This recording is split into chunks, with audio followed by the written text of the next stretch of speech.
It's so moist.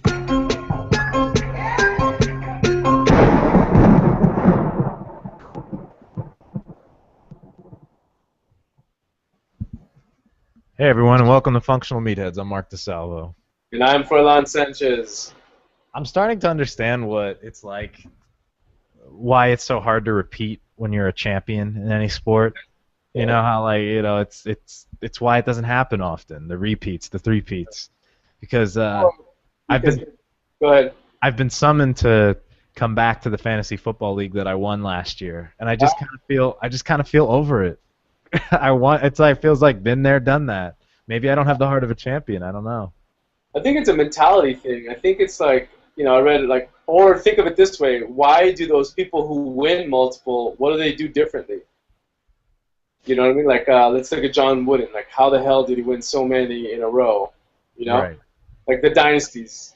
Who's a football dynasty like in a row? Has there been any repeats? The Steelers were 4 in 6 years. No one's. No, back to back. There was back to back. There was the Cowboys did it. The Steelers did it in the 70s. The 49ers, I think, did it in the 80s. Did the 49ers do back to back? Yeah. I wonder if it's I wonder what the mentality is. Is it either one of two things, and maybe I'm just putting a small box on it though. Like, is it all right? Forget what we did last year. This is a new year. Number one, or all right, we're just continuing last year. You know what I mean? Yeah, I don't know what the champs do. Do they do that, or is it? I mean, the sexy and the political correct answer is to say like, we ain't got shit. This is the new season. This is Or do we say, wow, we got a lot of chemistry, we got a good team, good coach, everything's firing, let's do the same thing, like the 49ers. If they did do it back-to-back, they had a sweet-ass team, man. Every position was solid, Right. smart and solid, so it's interesting to see how that works out. But, I don't know, interesting. But you know and I know, if you don't know this, I'm sorry breaking your heart, but fucking fantasy football is bullshit. It's all random-ass luck. Like you said, when did you pick up Jamal Charles last year? He was my first round pick, and I had the last overall pick. Yeah, and why did you pick him? What were you gonna pick him? Nope. He was the best available. I got shafted. I was the last overall pick. That's what I'm saying. Like, it's random. And who gets hurt? Who doesn't get hurt? Who you pick up off waivers? Who's paying attention when your main running back gets hurt? And who's watching? Like, I just observed this so many years, and I'm like, you know what? I used to buy those stupid magazines for the draft, and then even those guys who are experts didn't know shit. You know what I mean?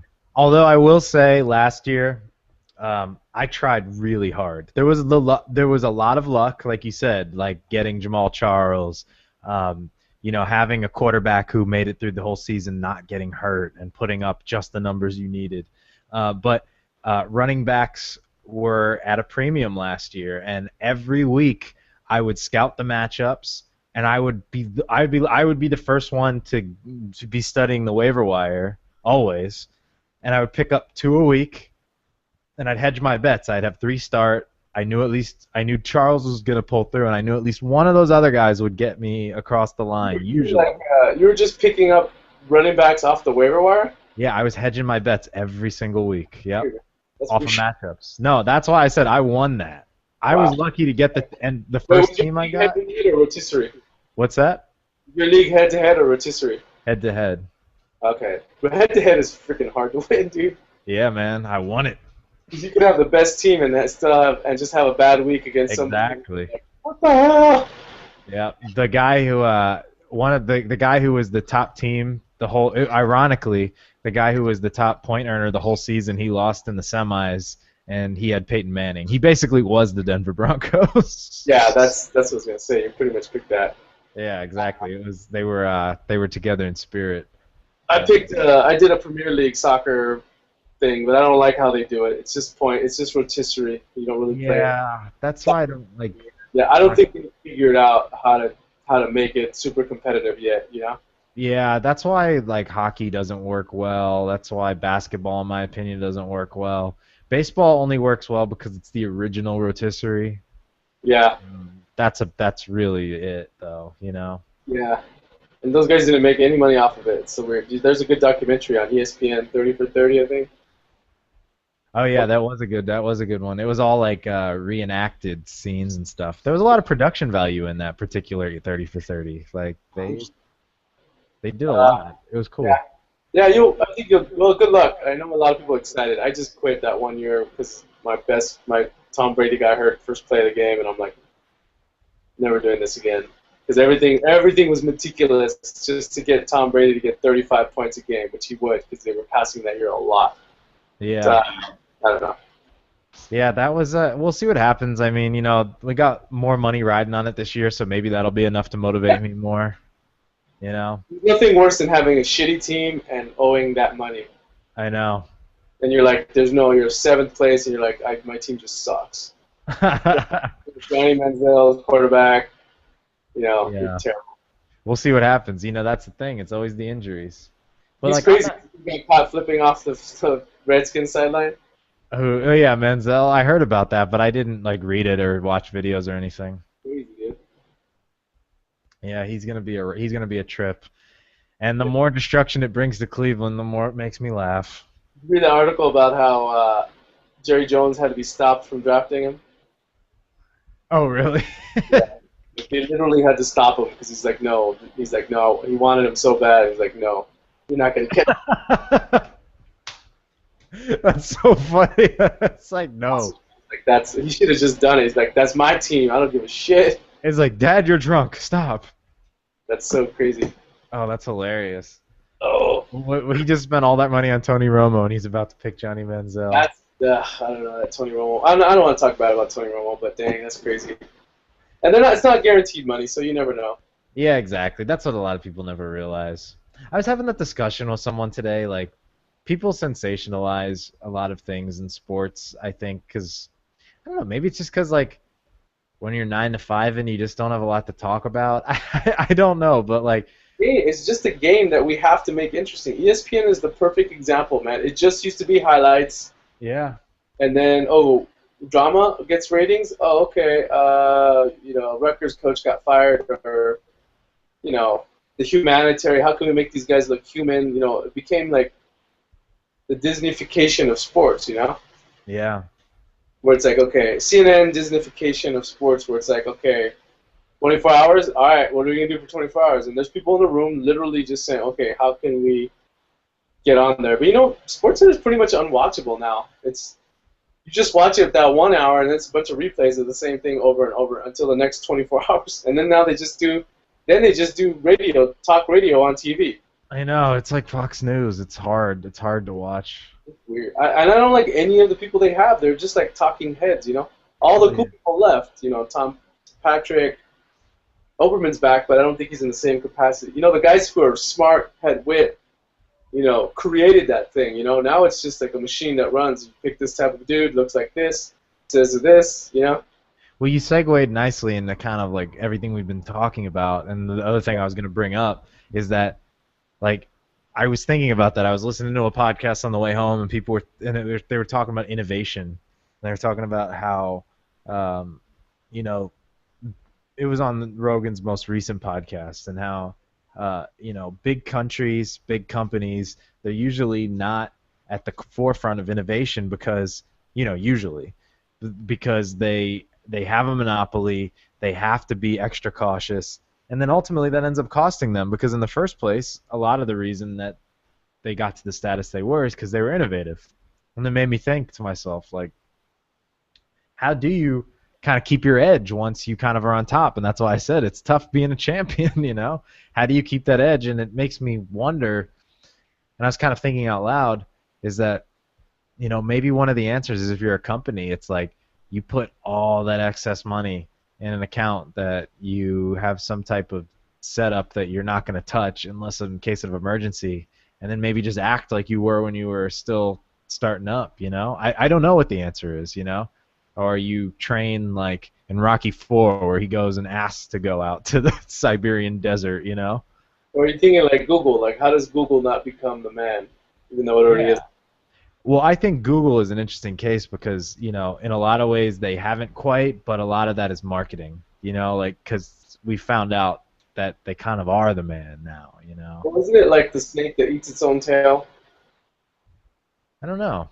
like it's inevitable, and it's just a cycle that happens, and you can try to fight it, but it Yeah. doesn't, because there's going to be some new Google coming up, you know? Right, right, and that's kind of the beauty of. Which just kind of turns away, like, generationally, you know? Like, it's weird, like CrossFit, you know? Yeah. Things up, Soul Cycle shaking things up. Then they become the standard. Now there's 50,000 CrossFits and 50,000 Soul Cycles, you know what I mean? Right, right. How much more can you innovate? You know, it's funny, like to pick on fitness, since that is what the show is mostly about. You bring up the CrossFit example. A few years ago, like 2 years ago, people were talking about it, like, is the bubble gonna burst? And everyone's like, yeah, soon. But I feel like now it's like 2 years ago, like to now it's even bigger, you know? The marketing got behind it, you know. They got. I Yeah. almost went to the store today. Speaking of which, I do. Let me just segue real quick into something else. Always buy a Lululemon. They're so good with their. You know, I had some pair of shorts that I had. I'll go back to your point real quick. I just went by the store, and I almost went into the CrossFit, but I didn't want to go in to buy stuff because they have a really nice store there by Union Square now.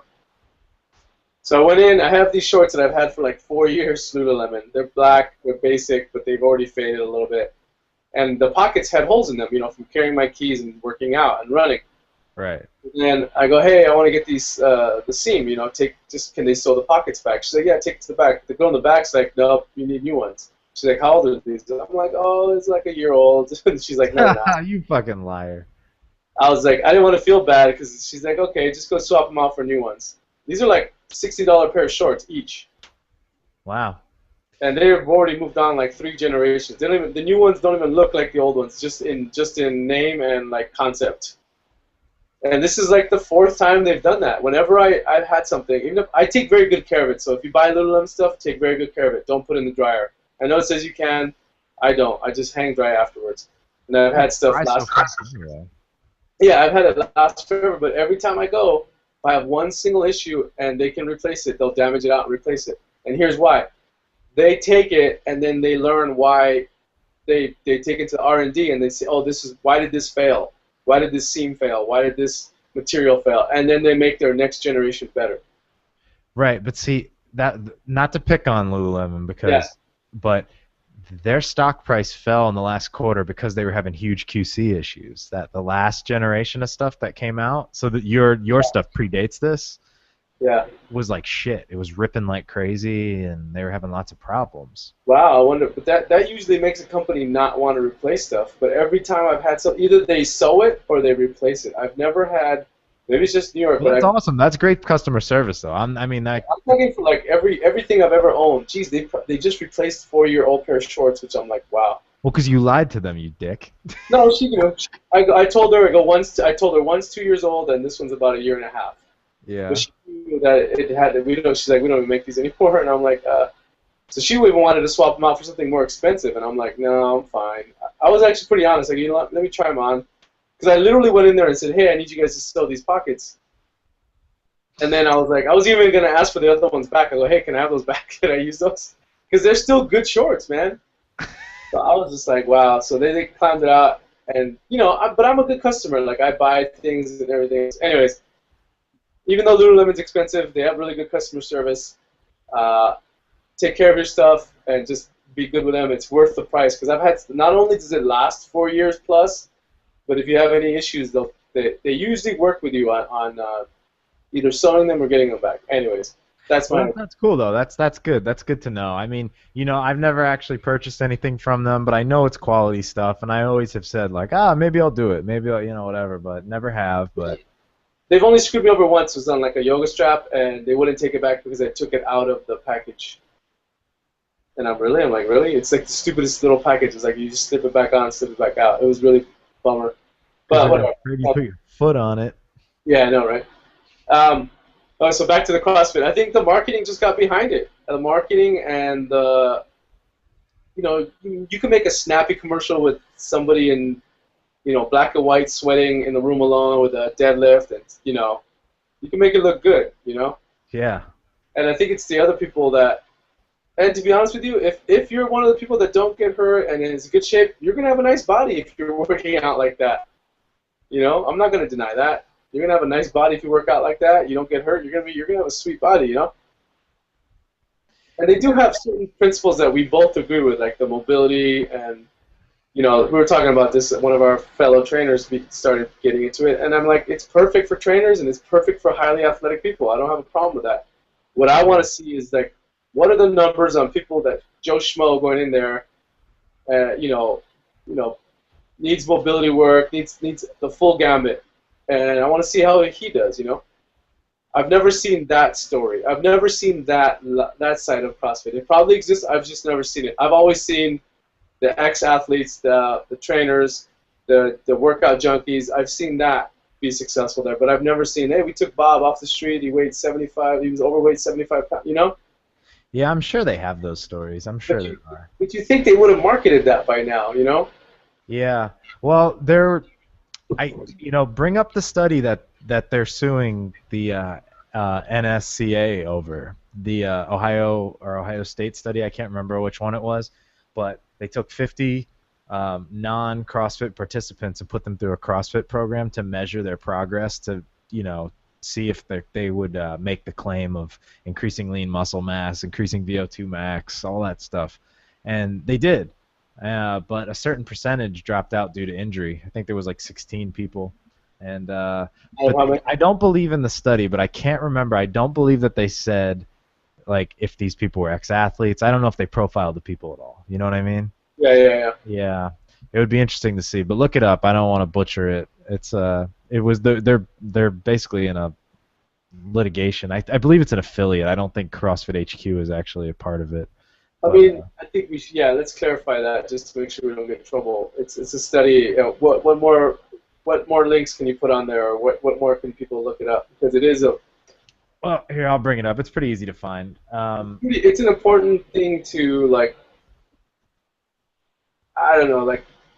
Who was talking about it? Was it Rogan, where they said you said it last week, there's no major athlete who uses this as a program. Yeah, that was originally, I believe, Steve Maxwell who said it, but he's right, though, you know what I mean? Yeah, I'm fine with it. You know what, I would not if I had a client that I've got in good shape, built them up, got them strong, and they wanted to try it, I don't mind clients that I train once a week if they do, okay, Monday I do this, Tuesday I do this, and they basically go to different gyms or different things, and they do different things. I'm like, that's perfect. Like, I have no problem with that. One day's yoga, one day's SoulCycle, one day's weights with me, another day's boxing. I have no problem with that as long as their rest and their sleep and everything else is good, right? I have no problem with that. So I would have no problem with them doing CrossFit if they got it right, Right. And I don't think, you know what, we should probably just do it one day. I know you did the standard, but we should probably do it for like a month and just see. Oh, CrossFit? Yeah. Well, I mean, here's the thing, is like, I know that straight up I would enjoy it because I've done it and I liked it. But like I said, though, like, I don't think that part of a long-term program, and like this is where I'm going to get real trainer tweaky with you, and if trainers don't understand these things when it comes to programming, you probably need a new one, is that when you look at programming from the perspective of like a small cycle, a mid-cycle, and then the larger cycle itself. So like if you want to like they call it this in CSCS, it's microcycle, mesocycle, macrocycle. Yeah. So like there is no macrocycle in which an athlete would be doing random movement every day.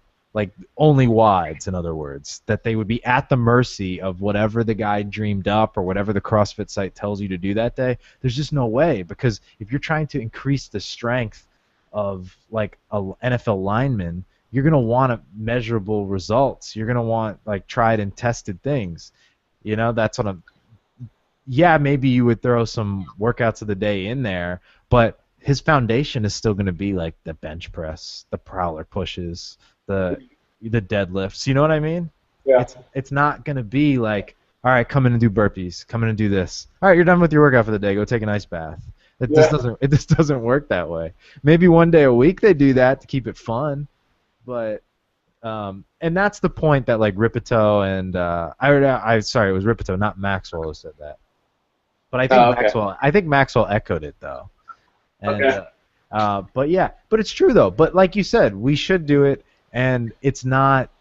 There's not anything wrong with it. Like ultimately, it's still like it's still not a bad modality. It's just you have to know why you're doing it. You know what I mean?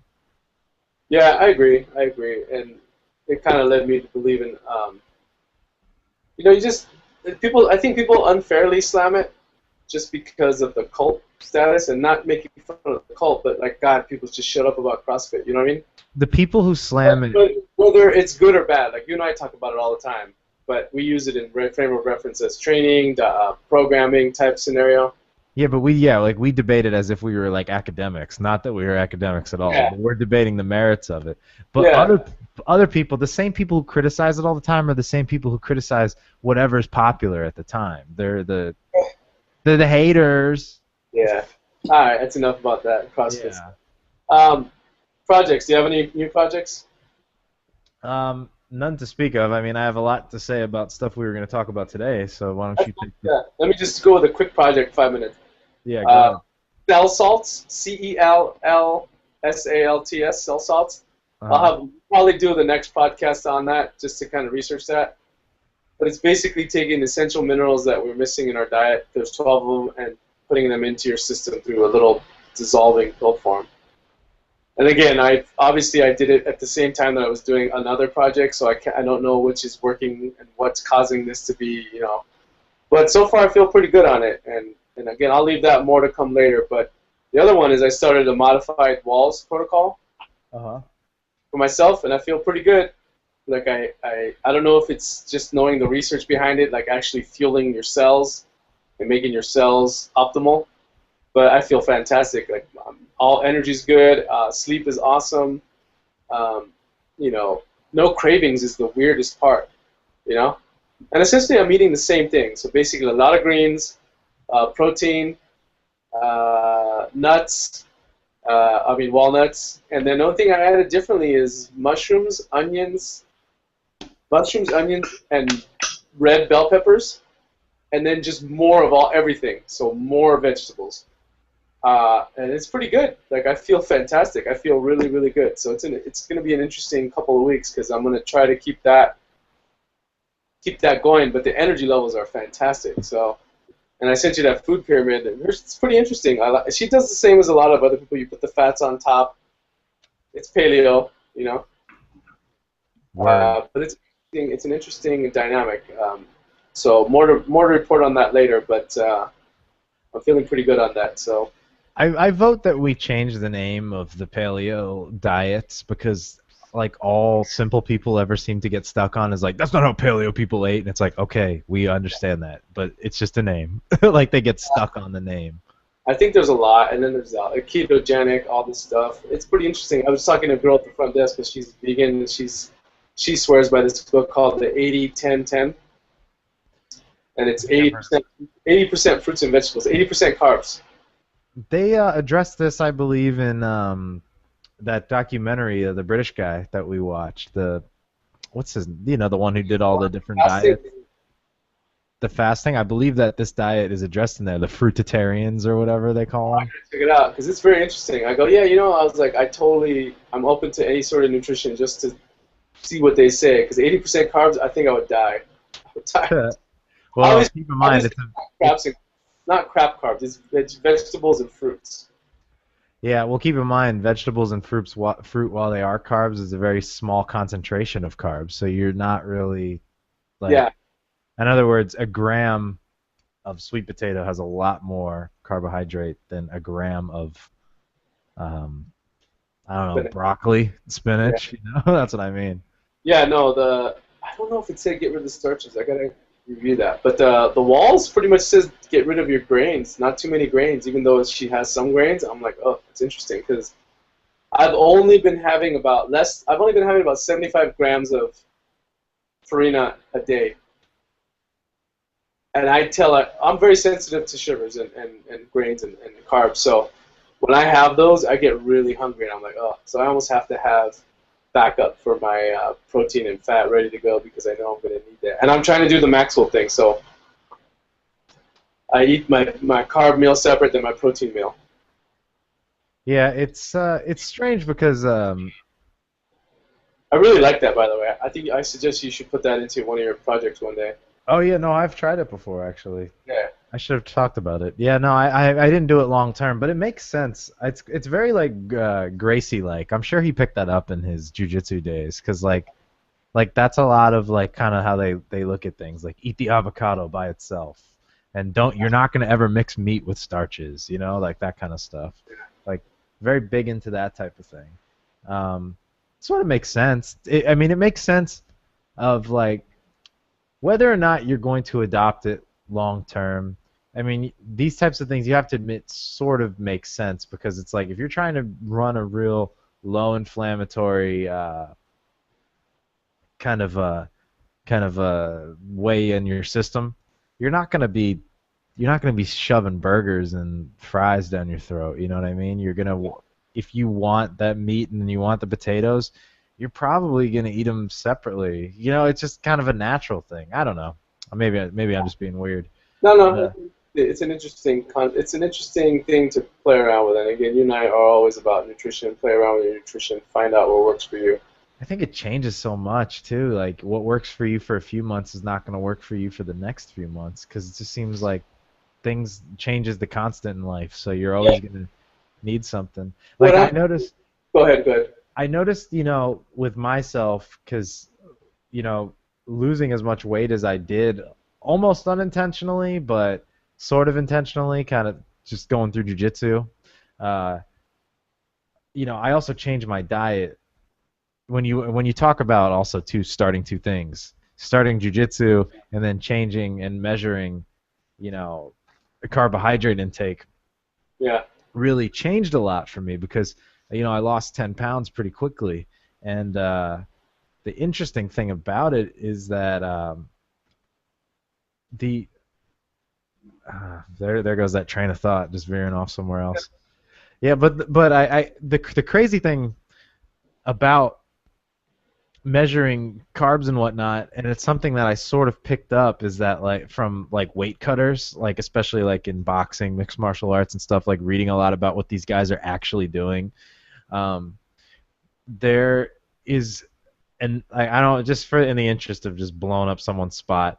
There's a very popular guy who advises people on weight cuts in combat sports, and it has been said that um, he'll run you close to competition on no carbs, but every third day you have like a carb refuel day. In other words, because the idea, and this makes a lot of sense, just because you went to sleep and woke up the next morning doesn't mean that if you ate like 4 buns that day before, doesn't mean that like they're just gone because you went to sleep and then you're on a new day. Like somewhere there in your system, you know, whether or not it's been converted to ATP or it's going to need to be because you're starting to work out, or whether or not it's already begun the process of being stored energy, like it's still there, you know? So the idea is that you burn these things off, but eventually you sort of bonk because you run out of that, yeah. and then you need your carb refuel. And I've noticed that to be sort of true of me, that like days where I go real low on the carbs, you know, I can only sustain that for a few days at a time. And it probably has to do with my activity level, obviously. But I agree with that because I find I'm just happier when I like have a day where like, all right, I'm gonna just eat what not I don't call it refuel. I go, I'm just gonna eat what I want. right. It's a burger, fries, a veg, you know, something like that. Then that's what it is. And it's just a couple days, maybe 2 days out of the week, because I'm so strict during the week that it's like I need that variety, whether it's a burrito, whatever you want to call it. And it just so happens to coincide with a refueling day. You know what I mean? Yeah. Well, for me, it's not even about eating junk. It's just about allowing yourself to eat more rice. You know what I mean? More than half a cup. You know what I mean? That type of thing. What's that? Or some French Yeah. fries. Or French fries. I'm not cheating, Froy. Nah, I see what you're saying. It's good, and I'll say one more thing before we go into the topic because I want to get to it. It's Sure. just like a really good workout. A really good workout is a symphony. Like you hit the back, but you're also hitting the biceps, and then you straight off to something else, and then you go back to the biceps. Like you peak it. Like Joe DeFranco's very good at this, especially in that Built Like a Badass program. he has one day where you end with push-ups, but you've already blasted everything else before. Right. Were like the toughest thing. So if you get a good trainer, they'll make it just like a symphony, like a dance. Everything chords are striking, just like a movie where everything's hitting the plot, everything's going, and then you peak it at the end, and then you're done. Like the same thing is true with food. That's why nutrition is so freaking hard to explain to somebody because there's so many different variables. But now that I got a lot of mindfulness, and you're the same way too, like I know if everything's spot on with my food and I still feel a little bit off, I'm like, oh, what's that? Oh, water. I haven't had enough water. And then I'll drink the water and I feel good. I'm like, God, okay, so that's like, it's like Voltron. You're putting all these things together. And then you're like, okay, what's missing? Okay, this is missing. Okay, let me add that. You know? Hence why I know people think we're probably crazy. We have all these OCD, like this pill, this workout, this diet, you know, this much rest. Like we're always changing things, but that's because the information we're getting from ourselves is changing because we're bettering every level. We're getting a level up, a level up, a level up. Like if you, I don't think what's the last time you and I tried something that was like, okay, that sucked. That made me worse. That made me less than human performance. I think I haven't done anything in a while other than drinking. You know, like I had a beer on Friday because I'm like, let me try that, and I was hungover on one beer and some sake. Half a beer and half a sake. I was hungover. You know, there's nothing really that I do anymore that kind of brings me down a level. Maybe chocolate bar here and there, but you know, no, there's no project that I've tried for more than a day or two that brought me down. You know? Yeah, I mean, you know, I've had a lot of things that I kind of wrote off, but I still look at those experiences as valuable, I guess, just because it's like, well, hey, it's you know, I learned, hey, this doesn't work, or you know, this is what that's all about, or this is my preliminary anecdotal experience, you know. Yeah. I don't know. I'm maybe that's just my temperament. I think I don't look at things as a waste of time unless it like I get fucking hurt and then I can't do anything, you know. Yeah. Yeah. The only times I've got, like I said last week, my injuries actually improved me because they made me get better at fixing myself, and then learning about, okay, I'm going too hard. This is what I need to do. Anyways, that's good stuff though, and that's why I'm always saying like, hey, push the frontiers of understanding yourself. Let's say you don't have a lot of money, you can't travel, you can't do all this cool stuff that everybody does. I guarantee you, if you travel inside and find these ways of thinking and challenging yourself logically and mentally, and it translates to your physical nature. And then from there, it's all there. Everything's perspective. Oh hell yeah! You don't. Absolutely. Sorry, I didn't mean to interrupt you. No, it's just how you approach something. If you can approach it a certain way, you can totally figure out and go from within outwards, and it makes a big difference. You know. Absolutely, and it's not about being an optimist or a pessimist. It's just, you know, understanding things for what they are. You know. Yeah. Don't judge it. Just do. You know. No, I hear you. So I understand you have a you want to You talk. know, sometimes we talk a lot about sports, we talk a lot about stuff, but I wanted to share a philosophical mental thing. So about this book called Give and Take by Adam Grant. It's pretty good. Mm-hmm. Basic premise is that there's three types of people: givers, takers, and matchers. Givers give freely and don't expect anything back. You know, you just give to give. Takers, obviously, it's obvious. You know, they can fake being givers, but then when the shit hits the fan, they just use people Right. for their own good. And then there's matchers. I'll give what I get. And then it talks about how it's a really good book. I recommend buying it, even if you're not into this type of stuff, because it's actually good for dating. The type of people you're dating, your clients, your trainer. Like, it's a really good metric to kind of understand people and start beginning. Again, it's not an end-all, solve-all. It's just a kind of a good metric to have in your head to kind of start things, start the dialogue with yourself about people. Obviously, some people say it's a gross oversimplification. Yes, I tend to agree with that. But in theory, it's a nice thing to play with in your head. Because there are people like that, especially if you've worked in an office before, like an office job. You know that there's these certain types of people that exist, and then these certain behaviors are created and you know, scenarios played out just because of that. Right.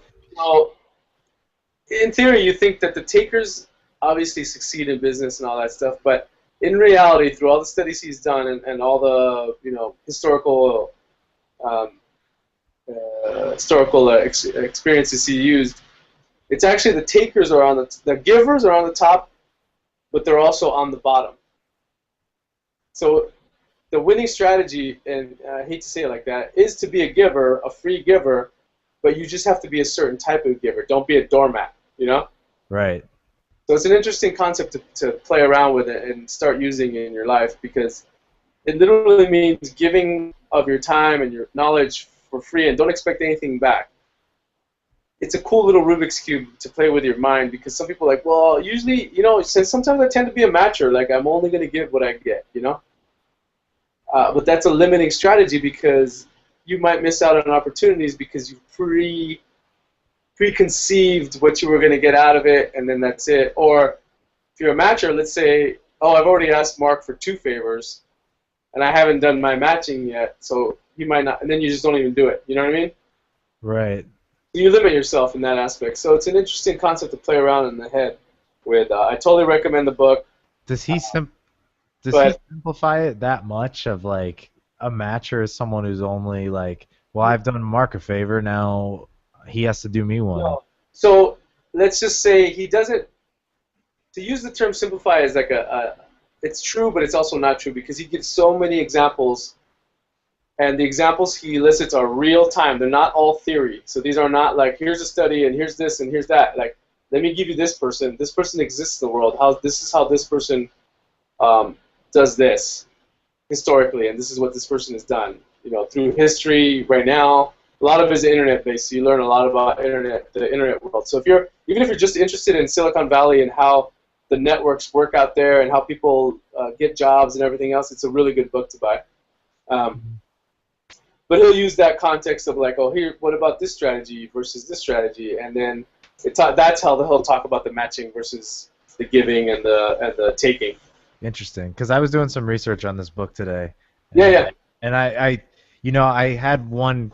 There was a couple questions I thought of, or points that I think you and I could talk about, particularly with this. Like, the one thing that I always have with books like this is that I always feel like people are really bad at identifying what they are. You know what I mean? Like, if you, like, in books that present personality types, Yeah. I feel like people are always really bad at self-evaluation. Like, in general, not all the time. I agree. No, I agree, because I think people see what they want to see. Right, and that was what I was thinking about. Is I was like, I was gonna ask you what you thought of your own skills, or like how you saw yourself fitting into this, because that's the whole reason people read these books, is they want to know like what they are. You know what I mean?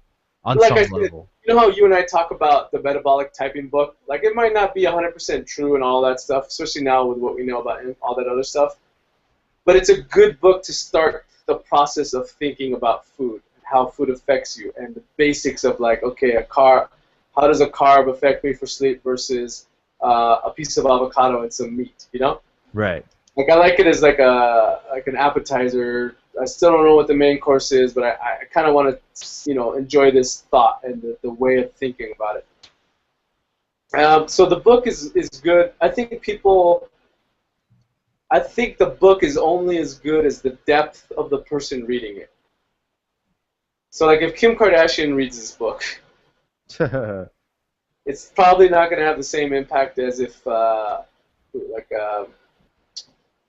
who's a really good punt, like Joe Rogan reads that book, you know? Right. And I guess, of course, I'm also generalizing, but I think whatever you're going to get out of it, whatever you come in conceptual about it, And I've always thought, like, there's concepts about there's thinkers, doers, and planners. And you can only be 2 of the 3. We've talked about that before. Right. That type of stuff is awesome. But again, I recognize that, okay, maybe one day you're in a giving mood, and the other day you're a matcher, and then one day you're, X, Y, and Z. It's the same thing with analyzing handwriting. It's not an exact science, because you have to give context. If I'm writing something and I'm in a hurry and I'm mad, well, that's different. And you're obviously going to see that I'm in a hurry and mad, but it doesn't mean that I'm an angry person. I just had a bad day, Right, right. You Yeah, have to get a lot of samples. When you analyze handwriting, you got to get a lot of samples, and you got to kind of like go through all of it and kind of see if you can get a pattern. So what you're really going for is patterns in people's behaviors, you know. Right, right. You know And what? go ahead. No, no, you can finish.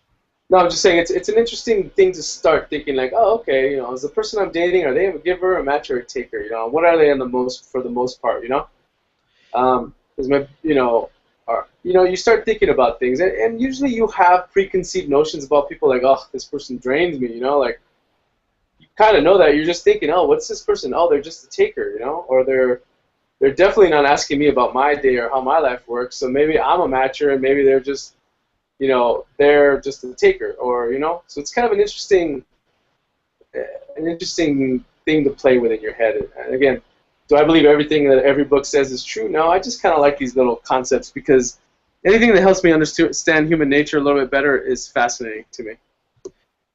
Yeah, I mean, I think that can be some of the best of it, you know, because I used to really be into these books, like social science books, whether it was written by actual sociologists or people like Gladwell or this guy, and for whatever reason, and I mean, I was thinking about what the reason was a lot today, and uh, I sort of stopped reading them, and I sort of almost shy away from them now. And I was like, well, I wonder why that is, because those things used to like just fascinate me. And the best thing I could think of is that I'm kind of in this gathering. I was in a gathering stage then, like because I'm younger than you, and back when I was reading them, I was even younger. I was yeah, between the ages of 16 and like 22, and uh, you don't know anything about the world then. I mean, you sort of do, but not really. You're kind of looking for if you're a curious person like I am, you're always kind of looking for other people's experience and whatnot. And then there was another really formative moment in my life with those books is that my first semester of college as a history major, I go in this class which is like only open to history majors, and it was required that you take it before you even like consider to move on with the major. And they teach you the basics of what it means to be a historian and to read text or old evidence, whatever it is. And the method that they used was: is this a primary source? Is this secondary? Is this even a third source? Like, what do all those things mean? So like a primary source would be something that like it happened and the person who witnessed it happen wrote about it. Like I watched, you know, I watched Rocky defeat Apollo Creed. I was there, the journalist, whatever. The secondary source is the one who wrote about what the journalist or the person who saw something said. Like, in other words, interpreting their word or interpreting the word of whatever. Like, in other words, the secondary source could be the historian writing about an ancient society, and he's trying to interpret their old written tomes and also read their history. That's kind of basically what you're getting at. So, Yeah. like, after I heard that, I was like, that's interesting. And I knew what it meant, but it hasn't sunk in for me until probably about the past year and a half to 2 years, like what that really means.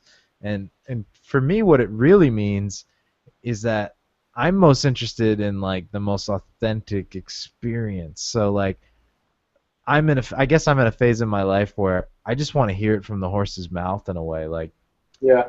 I'm more interested in hearing like the exact story of someone who lived it, or I'm more interested in hearing like you showed me that book the other day, the Ray Kurzweil book. Like, he's the one doing that research. He's the one Yeah. who was the expert on it. I'm more interested in that kind of stuff. And then Yeah. I can let my brain wander where it is. Like, I want to experience things now. I feel like I was in a prepping phase then, and those books, like the Gladwells of the world, this book would be like my teacher. But now I'm in the real world, and now I want to experience it. Not to say I'm never going to read it, because I actually am probably going to read this book. I think he's a sociologist. Yeah, I know. Yeah, teaches at Wharton.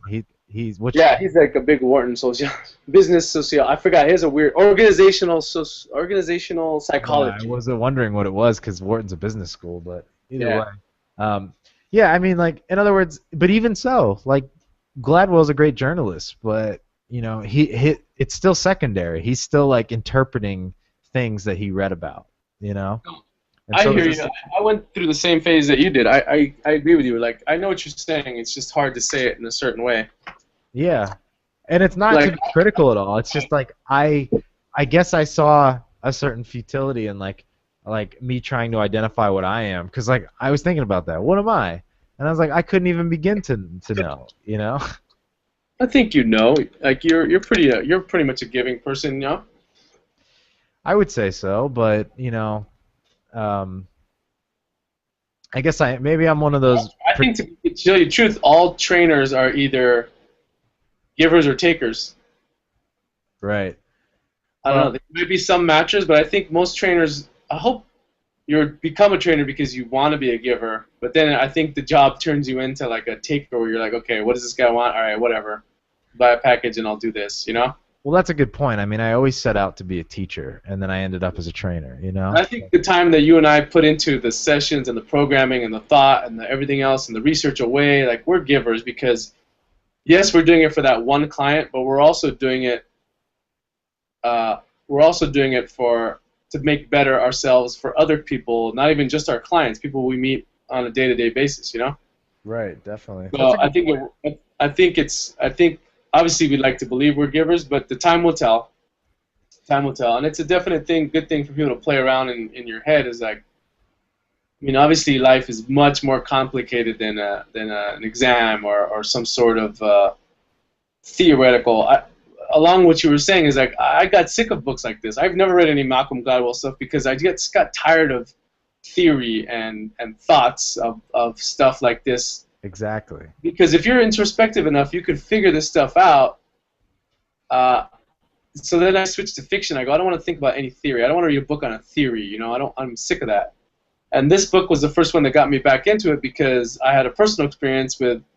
The good thing about this is if you're one of those giver that's on the bottom or you seem to be having continual problems, well then you need to restructure the way that you're a giver. So I know somebody that is a giver, a genuinely good person, but they don't leave any time for themselves to grow because they're too busy giving. Right. That's And common. yeah, and to me that's like, well, if you're giving so much, then you don't have any time for yourself. Then you're obviously you're not balanced. But what does that say about you? You know, I don't know. Right. And I think that, when people always, like the optimists of the world who say that they believe people are good, I think that are inherently good. I think that I agree with them, and that's the reason why. I think that so many people, they want to give and they want to do the right thing. They love their families and friends and even strangers, but they, like you just said, they burn out on helping out others or doing what they think they're supposed to do, and they can't take care of themselves. And when you can't take care or love yourself, that's when like a lot of problems start, you know? Yeah, and that's what I wanted to make sure that I've got this book, so just to give to this person to be like, hey, you know what? Like, you're worth giving to yourself. Right. So just kind of focus on what you need to focus on for that because you'll be so much better. You love giving. You'll be so much better at giving if you give to yourself too. You know. Right. So it's a cliche, but it's also now I have some concrete evidence to back it up. You know. Yeah, definitely. I think the other thing about these types of books too is like, you know, they can be done well, like really well, like the Gladwell style, or I'm inclined to think that this one is.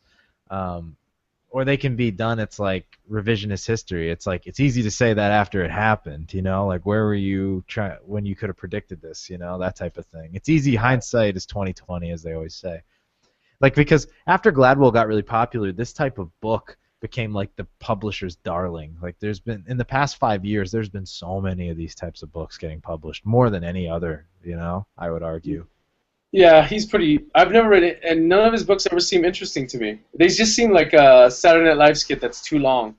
I'm like, okay, just tell me the theory, and this is it. Like I don't need a whole 300 pages. Some of his books hit and miss. I've read most of them. Some of them, like, what I appreciate about him is that he's a good writer, in that he understands that the thesis should lead. So he gives you the thesis, and then every chapter after that is support. So if you don't want to read all the other chapters, you can usually read the first however many pages to get the thesis. You can read one or two supporting chapters. And that could be it. You could get what you're supposed to get out of the book by doing that. You know?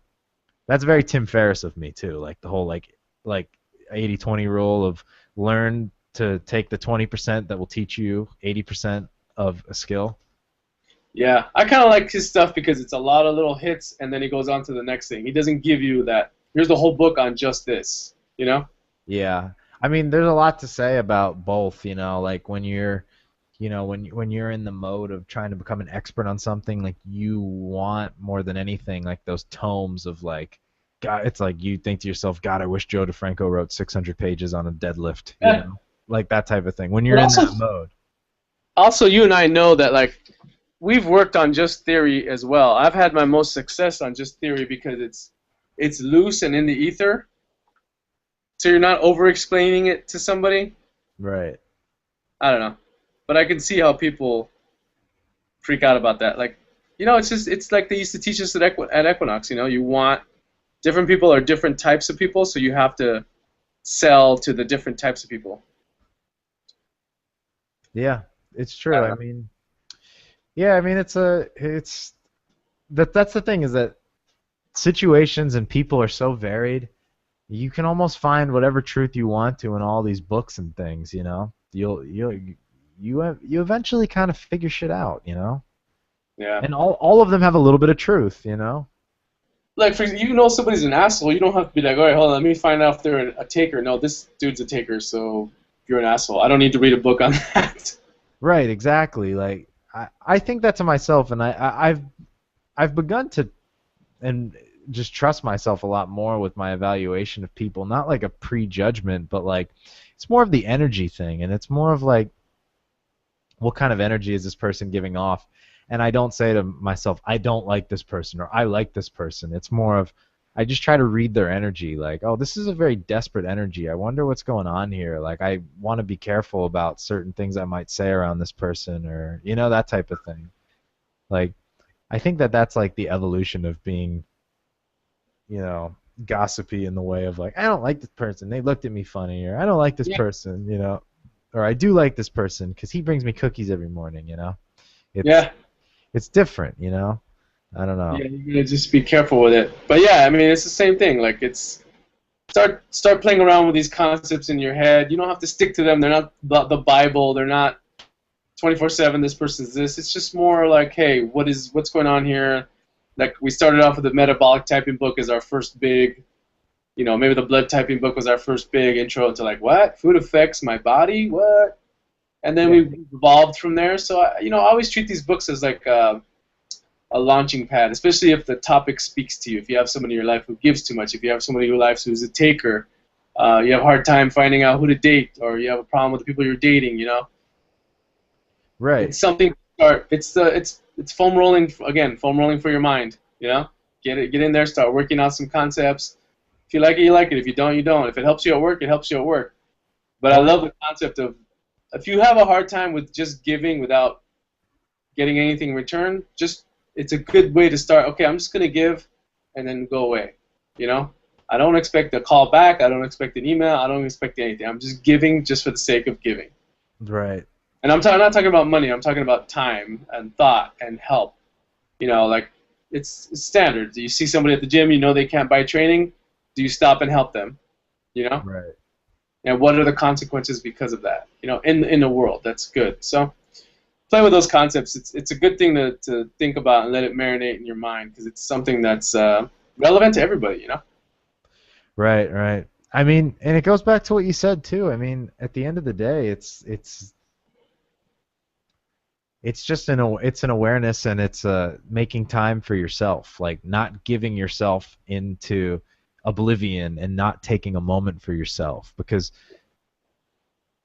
taking that moment for yourself gives you that awareness. Yep, and it also gives you that depth that I was telling you people should have. You need to have a little bit of depth about your world, not just, okay, I'm going to do this, Right. And one of those key pieces of advice that I got, and I got it from my mom, is that always never do favors because you expect something in return. Do it because you want to do it. You Oh know, yeah. you should Same never. thing with lending money to friends and family. Right? Yeah, you shouldn't. Yeah, that's a good one. But it's true though. Like and it's funny how I've operated under that guise for so long, but and then you encounter as you live your life more how many people don't live that way because they'll be Yeah. like, "But I did this for you," and it's like, well, I know, but I'm sorry, like I can't do that, you know? No, I got you. I got you. It's good stuff to live by. It's one of those books that somebody should have in their library, even if it's just a theory. Pass it on to somebody you want. Right, exactly. Cool. So Yeah, how can people give to us? give to us. You can listen to us. You can listen to us on iTunes or Stitcher. Just search Functional Meatheads, you'll find us. And functionalmeatheads.com. You can email us if you want to take us up on anything. Functionalmeatheads@gmail.com. And you can visit, and I call it Froy's Twitter account because he's the one that posts the most, at Fun Meatheads. It's just cool, fun articles that I enjoy reading myself and I want to share with people. Yeah, man. It's Bots, robots. yeah, we are not bots, so I'm surprised we haven't been kicked off Twitter yet. I think I've only had like 2 sentences. yeah. No, you can't get kicked off Twitter. That's the problem. They can seize your username though. That's what's crazy. So I you want to can't. I want to do the thing that they did where Rogan got busted, where the guy he retweeted something and then because he retweeted it, it gave that user permission to use Rogan for like a commercial on Twitter. Like Yeah, I heard that. But yeah, there's a lot of sites that do that. we got to do that, bro. That's what we got. What did we just talk about, Froy? About honesty and everything else, or we're gonna be takers now? I know. We're still on. We're still in the air. Oh, whoops. Yeah. So that's how you can find us. Any parting thoughts? Hit us up with any topics you want. Let us do the research for you.